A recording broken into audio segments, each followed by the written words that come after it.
오늘은 요한복음 마지막 장입니다. 그동안 작년 9월에 요한복음을 시작해서 요한복음 1, 2, 3권이 이제 끝이 납니다. 1년 3개월이 걸렸어요.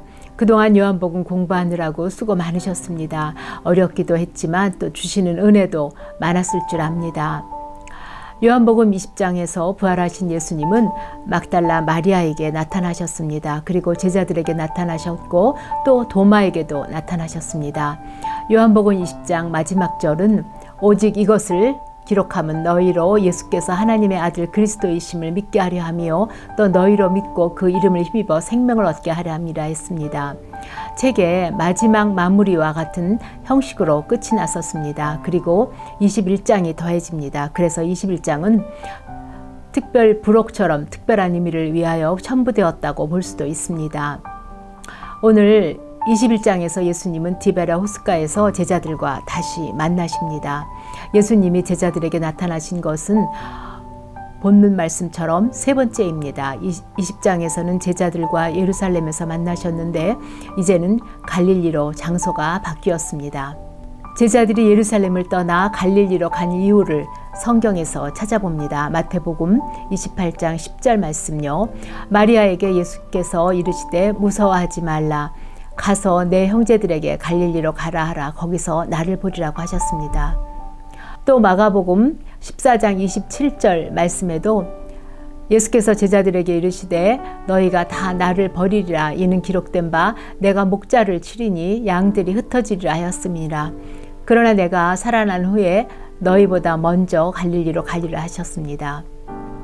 제자들은 잠시 흩어지지만 예수님께서 먼저 갈릴리로 가시겠다고 약속하신 것입니다. 디베랴 바다는 갈릴리 호수의 한 부분입니다. 갈릴리는 예수님이 공생애를 시작한 첫 사역이었지요.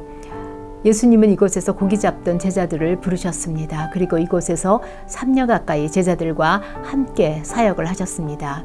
이 갈릴리로 주님이 다시 제자들을 부르신 것은 예수님을 부인하고 떠나 좌절 속에 있는 제자들을 다시 회복시키려 하시는 주님의 의도라고 볼 수 있을 것입니다. 나는 물고기 잡으러 가노라는 베드로의 말에 다른 제자들도 함께 따라 나섭니다. 예수님은 3년 동안 그들을 물고기 잡는 어부에서 사람을 낚는 어부로 훈련시키셨습니다. 그런데 지금 그들은 다시 예수님을 만나기 전처럼 물고기 잡는 어부로 되돌아갑니다. 그러나 이것은 예수님께서 제자들을 마지막으로 훈련시키시고 또 준비시키시는 모습으로 볼 수 있습니다. 베드로와 제자들은 밤새 한 마리도 잡지 못하고 힘이 빠져 있었습니다. 예수님이 묻습니다. 얘들아, 너희에게 고기가 있느냐? 없나이다. 그물을 오른편에 던지라. 그리하면 잡으리라. 밤새도록 그물을 던져도 하나도 잡히지 않았던 고기가 다시 오른편으로 던지자 엄청난 물고기가 잡혔습니다. 큰 물고기 153마리가 잡힙니다. 그 순간 제자들은 3년 전 그물이 찢어지도록 잡혔던 처음 예수님을 만났던 그날을 기억하였을 것입니다.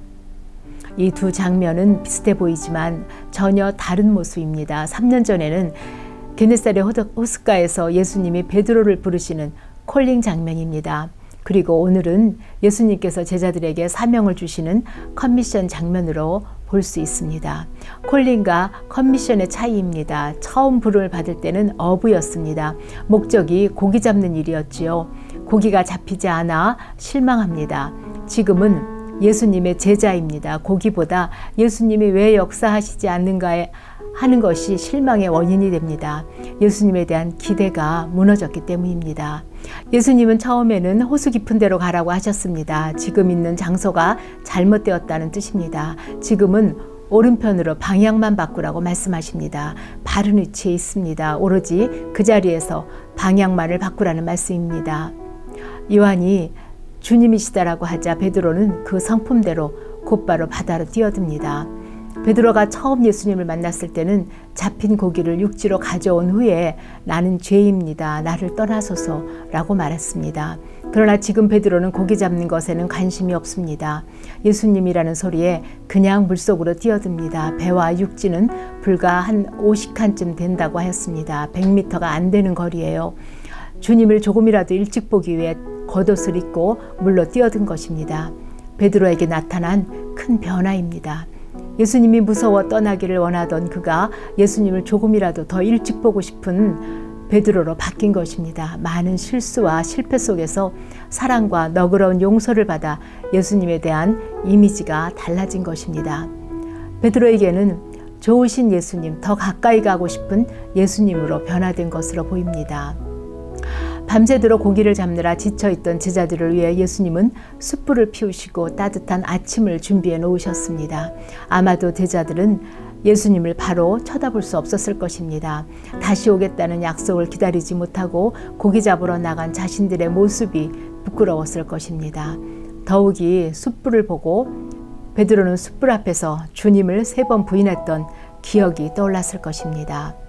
그때도 이른 새벽 시간이었고 모든 상황이 비슷했기 때문입니다. 예수님이 요한의 아들 시몬아라고 부르십니다. 1장에서 예수님은 시몬의 이름을 베드로라고 바꿔주셨습니다. 시몬이란 뜻은 갈대나 조약돌이란 뜻입니다. 베드로는 반석이지요. 갈대 같은 연약한 시몬을 반석 같은 강한 베드로로 바꿔주신 예수님입니다. 그런데 지금 예수님은 다시 요한의 아들 시몬아라고 부르십니다.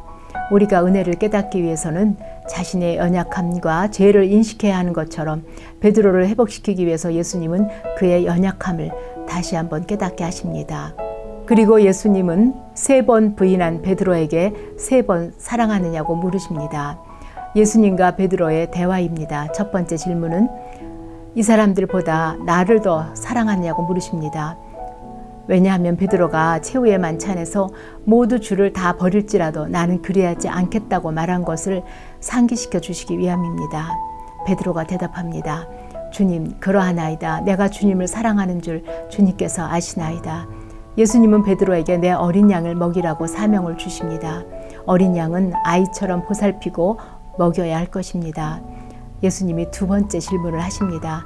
이 사람들보다라는 비교급의 말을 빼고 나를 사랑하느냐고 질문하십니다. 우리말에는 다 같은 사랑이지만 원어에는 조금씩 달라지고 있습니다. 주님은 2번을 아가페로 물으셨고 베드로는 2번 다 필레오로 대답을 합니다. 아가페는 조건 없는 변하지 않는 사랑입니다. 필레오는 친구들과의 우정 같은 인간적인 사랑을 말하고 있습니다. 3번째 질문에서 주님은 필레오로 물으십니다. 베드로가 인간적인 수준의 사랑을 하고 있다는 것에 대한 확인이었습니다. 여기서 베드로는 근심합니다. 이전에는 주님이 베드로에게 3번 부인할 것이라 말씀해도 자신만만했습니다. 그러나 지금은 주님을 인간적인 사랑으로 사랑한다는 것에도 자신이 없다는 것을 안 것입니다. 베드로가 겸손해졌습니다. 자신의 연약함을 인정하는 사람이 된 것입니다. 이제 사도행전을 시작할 수 있는 하나님의 사람으로 베드로는 준비되어져 가고 있습니다. 그리고 예수님은 베드로의 미래에 대해서 말씀하십니다. 내가 진실로 진실로 내게 이르노니 내가 젊어서는 스스로 띠띠고 원하는 곳으로 다녔거니와 늙어서는 내 팔을 벌리리니 남이 내게 띠띠우고 원하지 아니하는 곳으로 데려가리라. 베드로의 삶과 죽음에 대한 예언입니다. 베드로는 자신의 순교에 대한 예언을 듣고 요한에 대해 묻습니다. 주님, 이 사람은 어떻게 되겠사옵나이까? 예수님께서 이르시되 내가 올 때까지 그를 머물게 하고자 할지라도 내게 무슨 상관이냐? 너는 나를 따르라. 요한복음 13장에서 베드로가 죽는 데까지 감옥까지 따라가겠다고 할 때 예수님은 베드로에게 너는 못한다고 말씀하셨습니다.